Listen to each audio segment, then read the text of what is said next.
Perang dagang antara dua raksasa ekonomi dunia, Amerika Serikat dan Cina, semakin memanas. Cina telah mengumumkan peningkatan tarif menjadi sebesar 125% pada barang-barang impor dari Amerika Serikat, naik dari tarif sebelumnya yang sebesar 84%. Pernyataan ini dikeluarkan oleh Kementerian Keuangan Cina, seperti yang dikutip oleh Reuters. Tarif ini sama dengan tarif yang dikenakan oleh Amerika Serikat pada barang-barang impor dari Cina. Ini adalah pola yang muncul dalam perang dagang ini, di mana Cina telah menyamai kenaikan tarif yang ditetapkan oleh Amerika Serikat. Perang dagang ini telah memaksa Beijing untuk menghadapi pungutan sebesar 145% atas beberapa barangnya yang diimpor ke Amerika Serikat. Presiden Cina, Xi Jinping, meminta Uni Eropa untuk bergabung dengan Beijing dalam menentang intimidasi dari Amerika Serikat dengan mengatakan tidak ada pemenang dalam perang tarif. Namun, Presiden Amerika Serikat, Donald Trump, mengatakan ia masih berharap untuk mendapatkan kesepakatan dengan Beijing. Sementara itu, emas telah naik ke rekor tertinggi karena investor berbondong-bondong ke aset safe haven. Saham Eropa memiliki awal yang positif, tetapi banyak pasar Asia turun karena ketidakpastian tarif. Berikut tanggapan ekonom Celios, Bima Yudhistira dalam wawancara dengan jurnalis Kontan TV, Hafid Febri, melalui China, sambungan Zoom. Amerika ini punya hubungan bilateral dan hubungan perdagangan yang cukup kuat. Yang artinya 34% total ekspor Indonesia itu ke China dan Amerika. Apa yang terjadi dengan dua negara raksasa ini efeknya langsung ke Indonesia. Jadi kita membayangkan efek dari perang dagang ini 160 triliun. Total output ekonomi itu bisa terancam hilang kalau ini terus berlanjut. Meskipun sekarang contohnya adalah ada ketidakpastian ya, 90 hari jeda. Artinya tarif resiprokal 32% itu nggak dikenakan. Tapi baseline tarif 10% itu tetap berjalan pada 9 April. Jadi artinya sekarang ini Indonesia jadi sasaran dari adanya perang tarif antara Amerika dengan negara lain, Indonesia salah satunya. Kemudian juga efeknya di serapan tenaga kerja. Jadi sektor-sektor yang terdampak itu yang paling besar adalah pakaian jadi. Kenapa baju? Karena baju ini banyak brand-brand internasional, 61% marketnya itu ekspor ke Amerika. Sepatu itu 33% ekspornya ke Amerika. Jadi Amerika adalah top list dari tujuan ekspor sepatu dan pakaian jadi. Itu kenapa kita melihat sektor padat karya yang akan terpukul. Sudah sebelumnya ada tekanan dari sisi daya beli domestik yang rendah, ekspornya melambat untuk TPT, tekstil, kemudian juga pakaian jadi. Tapi sekarang ditambah dengan perang dagang, ini makin banyak jumlah PHK di sektor padat karya. Itu 1,2 juta orang yang akan terdampak dari adanya perang dagang 2025. Nah, kira-kira apa saja strategi yang dapat ditempuh oleh pemerintah guna mengurangi dampak dari perang dagang jilid 2 ini yang menciptakan ketidakpastian tinggi bagi ekonomi global nih Pak? Paling nggak ada 5 strategi nih. Yang pertama, strategi menyerang, artinya kita harus cari pasar-pasar baru, apakah itu intra-ASEAN. Malaysia suka baju dari Indonesia. Kemudian negara seperti Brunei, meskipun kecil dari sisi jumlah penduduk, Thailand masih cukup besar, Vietnam. Sebenarnya di intra-ASEAN jadi peluang. Jadi kita harus strike, harus menyerang mana negara-negara yang bisa dialihkan ekspor sebelumnya dari Amerika ke negara itu. Timur Tengah bagus juga.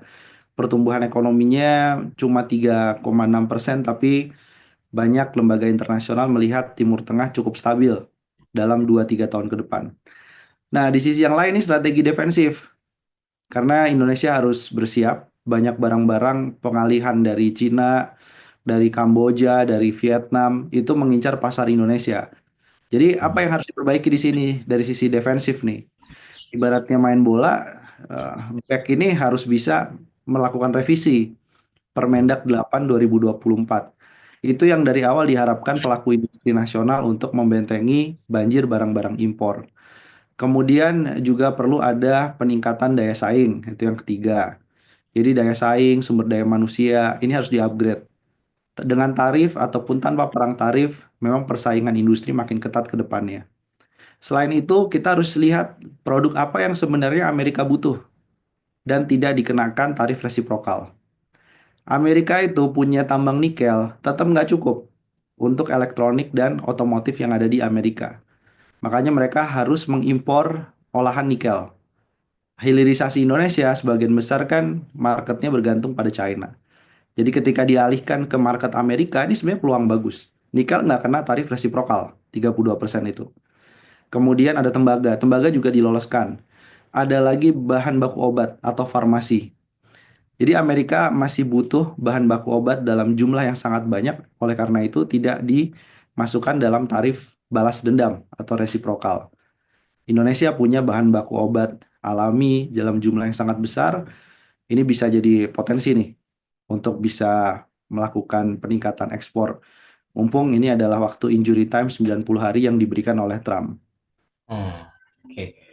Tapi pemerintah sendiri telah memutuskan untuk menempuh jalur negosiasi nih terhadap Amerika dalam merespon kebijakan tarif resiprokal Trump ini.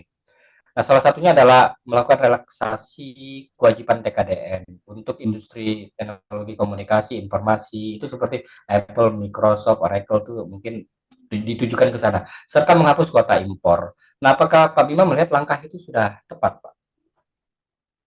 Sebaiknya dilakukan hati-hati per komoditas dan juga per jenis industri.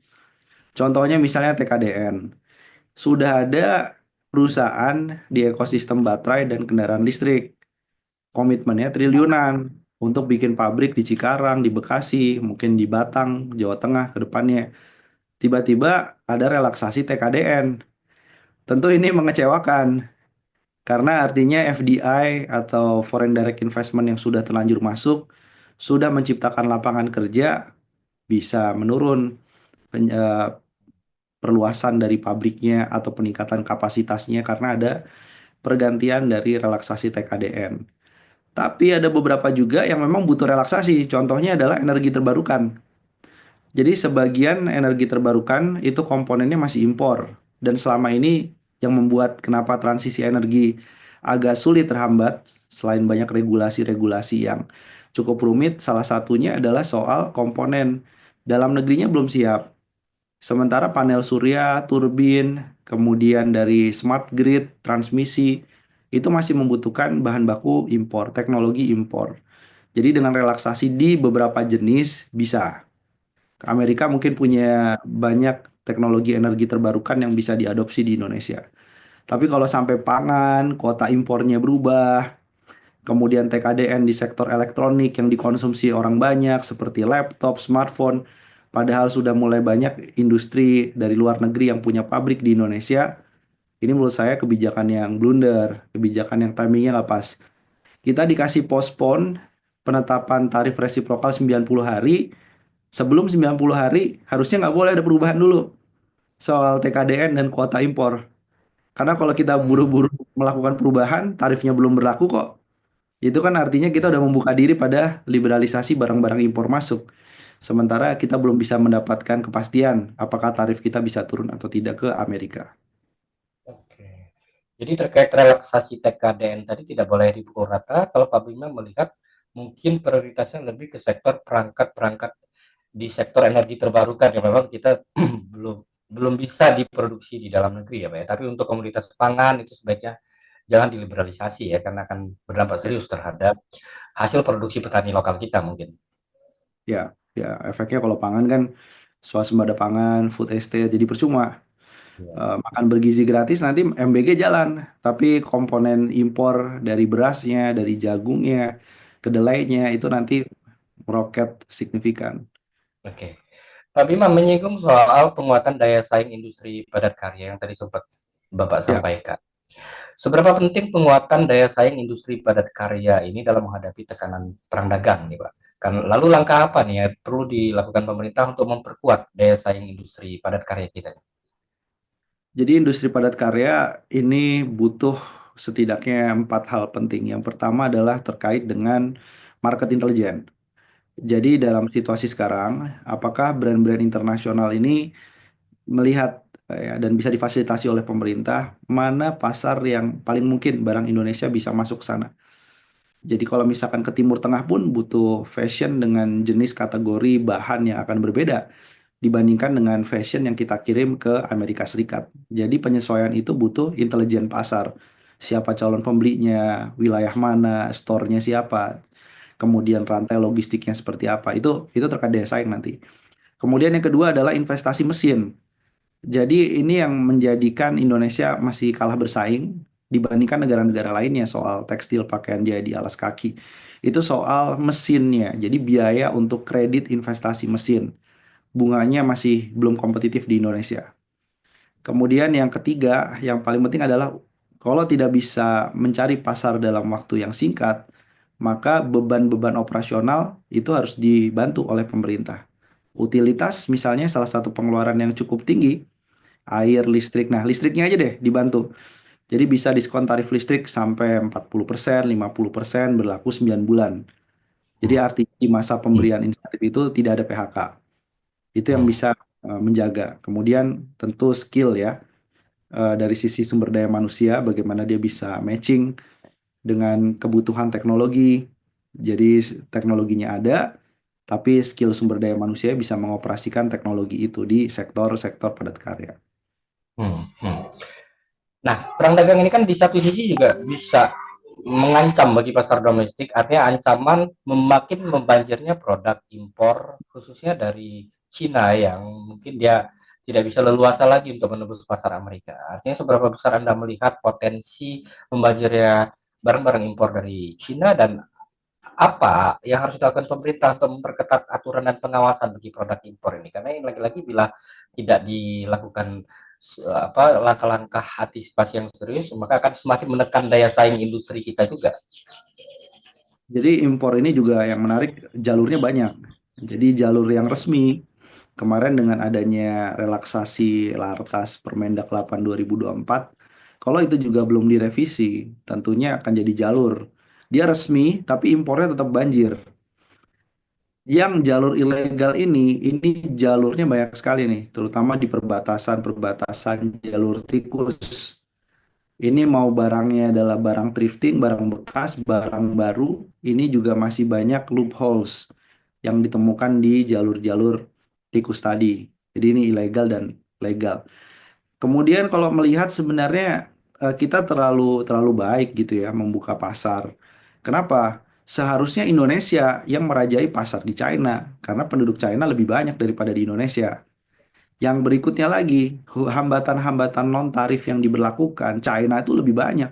Jadi 2000-an jenis hambatan non tarif. Jadi banyak cerita dari pengusaha di Indonesia dulu ada yang terkenal soal pisang. Jadi cuma ekspor pisang ke China, tapi sertifikasinya banyak sekali, bisa sampai 7 sertifikasinya. Artinya kan ini nggak apple to apple, meskipun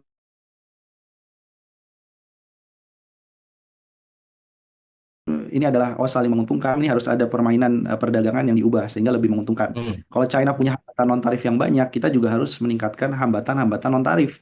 Jangan pakai tarif, tapi hambatan non tarif. Hmm. Kalau untuk negara tujuan ekspor Indonesia sendiri, artinya kan juga harus melakukan diversifikasi ekspor. Ya, Ketika menemukan hambatan tarif di Amerika misalnya. Dengan Indonesia sendiri kan belakangan banyak menggagas kesepakatan perdagangan, misalnya BRICS, lalu dalam lawatan ke Turki, Prabowo juga sudah mengumumkan mereka bersepakat untuk melakukan perjanjian perdagangan juga. Nah, seberapa besar Anda melihat Indonesia mampu melakukan diversifikasi pasar ekspor di tengah eskalasi perang dagang yang terus meningkat ini? saya selalu optimis bahwa diversifikasi pasar, contoh ASEAN, ASEAN itu 22% dari total ekspor non migas Indonesia. Tapi kurang besar dong. Harusnya negara ASEAN ini kan negara-negara yang penduduknya sedang tumbuh di usia produktif. Jadi artinya ASEAN ini jadi pasar yang harusnya 30-35% dari total ekspor Indonesia ada di ASEAN. Kemudian kita juga belum bicara Afrika. Afrika dari mulai Afrika Tengah, Afrika Utara sampai Afrika Selatan ini potensinya besar sekali nih. Nah, dan mereka kan nggak mungkin dari barang-barang dari Amerika, kemudian dari negara-negara lain seperti Eropa. Itu karena secara pricing akan susah. Jadi Indonesia bisa nih, industri padat karyanya itu menembus pasar-pasar tadi. Jadi optimisme tadi harus dibarengi karena selama ini tantangannya adalah satu, biaya logistik mahal. Siapa kapal yang menyediakan sampai ke Afrika? Tentu kalau hitung-hitungannya Afrika versus ke Amerika dengan volume yang lebih besar Amerika, meskipun ada tarif, banyak yang tertarik ke Amerika. Kecuali nanti kalau sudah dihitung dengan biaya logistiknya, asuransinya ternyata lebih mahal tetap ke Amerika. Mereka akan shifting ke Afrika. Jadi perlu ada insentif soal logistik. Kemudian yang memberikan kredit termasuk LC, letter of guarantee, untuk ke pasar-pasar non-tradisional itu belum banyak tersedia. Asuransinya juga banyak perusahaan asuransi perkapalan logistik itu belum berani menanggung kalau sampai dari Indonesia direct langsung ke Afrika Selatan atau Indonesia langsung kemudian ke Kenya, ke Nigeria dengan berbagai alasan. Artinya pasar tradisional dan non tradisional dua-duanya penting. Yang lebih penting lagi adalah di sebelah mana support, terutama di sektor pemerintah dan industri keuangan. Oke. Pak Bima, terkait dengan pengenaan tarif oleh Trump yang ditangguhkan 90 hari tadi. Nah, terkait dengan ini kira-kira apa sih langkah taktis yang bisa dilakukan dan dimanfaatkan oleh Indonesia di masa penangguhan ini sehingga ada harapan tarif 32% itu bisa turun lebih rendah lagi nih? Sebenarnya ini waktu yang penting untuk kita punya taktik ya. Tentu kalau bicara negosiasi, mau kita pakai trading block ASEAN, OECD, pakai BRICS. Tapi posisi duta besar ini harus segera diputuskan. Dubes Indonesia di Amerika Serikat. Karena kalau kosong, yang day to day monitor ini akan menjadi lebih rumit negosiasi dengan pemerintah Amerika. Kemudian yang lebih penting lagi adalah kita bisa menukar sebenarnya. Jadi nilai impor secara total dari berbagai negara itu sama. Jadi jangan naik. Yang ditukar adalah negaranya. Contoh, alutsista itu Amerika nomor 5 sekarang posisinya sebagai negara importir alutsista terbesar di Indonesia. Geser aja Prancis, geser aja Rusia. Jadi artinya tetap nilainya sama, tapi posisi negaranya yang digeser. Itu nggak akan menambah tekanan di neraca dagang Indonesia. Selain itu juga ada banyak produk-produk yang memang Amerika tahu. Dia mengenakan tarif, biaya kesehatan di Amerika akan naik, yaitu bahan baku obat-obatan. Kalau Indonesia bisa cari celah di mana Amerika tidak akan berdiplomasi soal ini, jadi dia tidak akan attack soal ini karena merasa memang butuh, maka Indonesia bisa mengisi kekosongan yang ditinggalkan oleh China. Jadi farmasi ke Amerika dari China itu besar sekali bahan bakunya. Ini bisa ditutup, Indonesia masuk ke pasar Amerika, gitu. Oke. Baik, Pak Bima, terima kasih atas penjelasannya, Pak Bima. Sukses selalu, Pak. Sama-sama, terima kasih. Terima kasih Mas Kontan.